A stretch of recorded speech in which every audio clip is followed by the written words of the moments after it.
I want you to think of the last time someone you know did something really stupid. You have it? Can you explain why they did it? Not that easy, is it? In fact, it's something difficult to understand. Why are people stupid?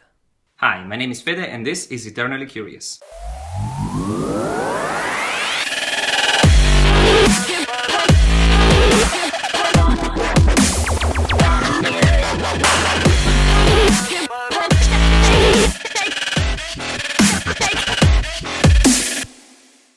Before we can begin to understand why do people do stupid things, we first need a framework. In 1972, Italian economic historian Carlo Cipolla wrote an essay on human stupidity, which, despite its tongue-in-cheek tone, was remarkably scientific in its formulation. It outlines the fundamental laws of human stupidity, just like Newton, but not on physics, on stupid people. There are 5 fundamental laws that can help us understand how to navigate the sea of nonsense that surrounds us and makes us lose money, time, energy, appetite, cheerfulness, good health, and makes us want to blow our brains out. The first law. Always and inevitably everyone underestimates the number of stupid individuals in circulation. This is pretty important. No matter how many stupid people you think are around, there is probably a lot more. So whatever percentage you're thinking of right now, it's probably an underestimate. Let's just call it sigma, the percentage of stupid people around. The second law. The probability that a certain person be stupid is independent of any other characteristic of that person. You might think that among certain groups, stupid people would be abundant, whereas in other places they would be rare.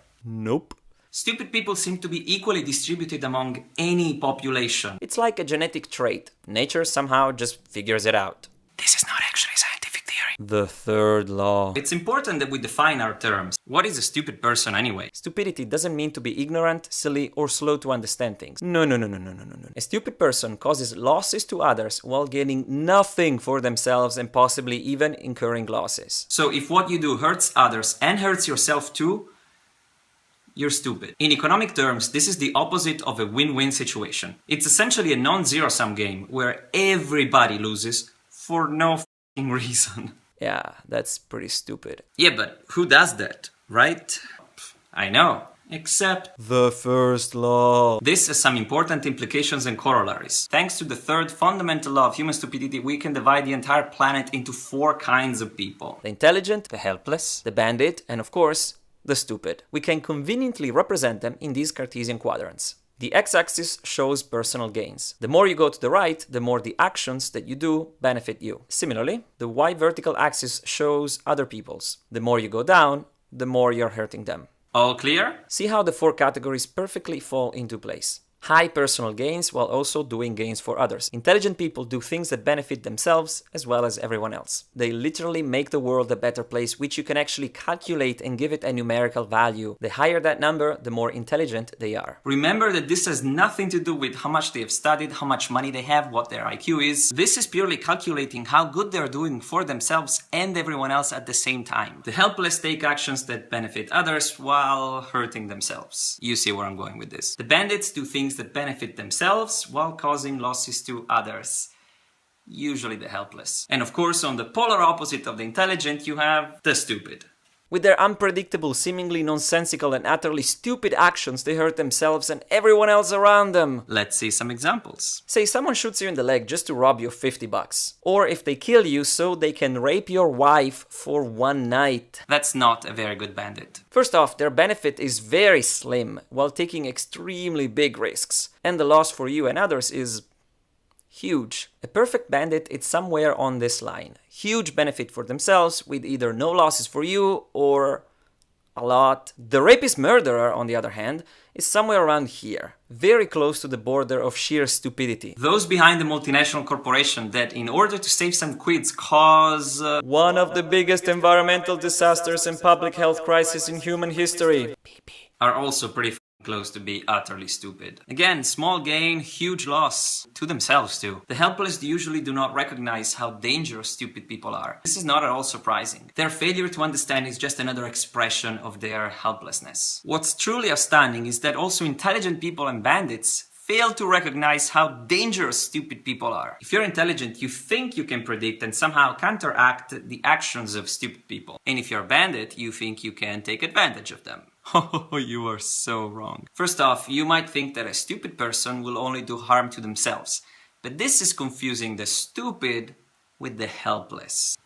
Let me be perfectly clear. It is impossible to gain or take advantage of stupid people. All they will do is bring you misery and suffering for inexplicable reasons which go beyond your understanding. Always. And that's the whole point. Their actions are incomprehensible. You can understand the actions of a bandit. They want more for themselves and they don't care about you. You know this so you can reasonably predict what they're gonna do. The same goes for the helpless. They will be taken advantage of by the bandits. They just can't help themselves. But a stupid person, it's a whole different thing. And the worst part about it is they don't know that they're stupid. If they did, they would do something to stop hurting themselves for no apparent reason, which would make them less stupid. It's an endless trap of stupidity. Which brings us to the fourth law. Non-stupid people always underestimate the damaging power of stupid individuals. I think you get the point by now. The fifth and last law is really just a corollary of the previous four. A stupid person is the most dangerous type of person, which also means that a stupid person is more dangerous than a bandit. If you think about society as a whole, if everyone were a bandit, there would be no net loss for society, just a transfer of wealth and welfare from one person to another. And overall, they would cancel each other out. Society wouldn't get better, but also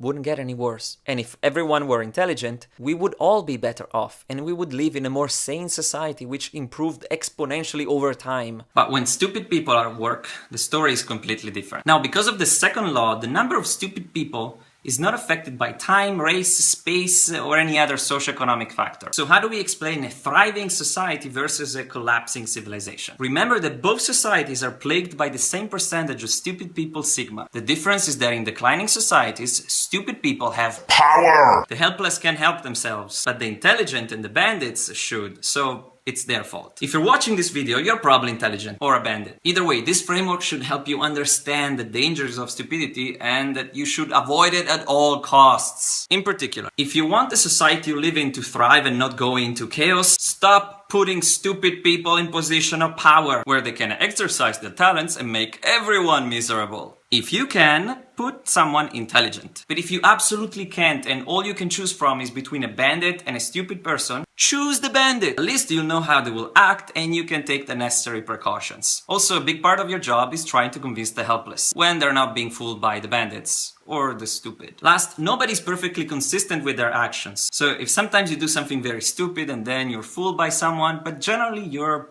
doing pretty intelligent things, on average, you're intelligent. So where you fall in the quadrants is calculated as the overall weighted average position of all the actions you take in your life. To help you with your mission in making the world less stupid, I have prepared these handy prints, link in the description. It's simple. Put the name of your friend, co-worker, boss, lover, or whatever in here. And day by day, map all of their actions. Do this for a while, and very soon you'll have a pretty good picture of whether that person is a bandit, intelligent, helpless, or stupid. And if they're stupid, there is only one thing you can do. Run away from them. For the really adventurous, you can ask your friends to do the same for you. And if it turns out that you're stupid, and then you think about it, and you accept it, then you're not so stupid after all. And there is hope for you too.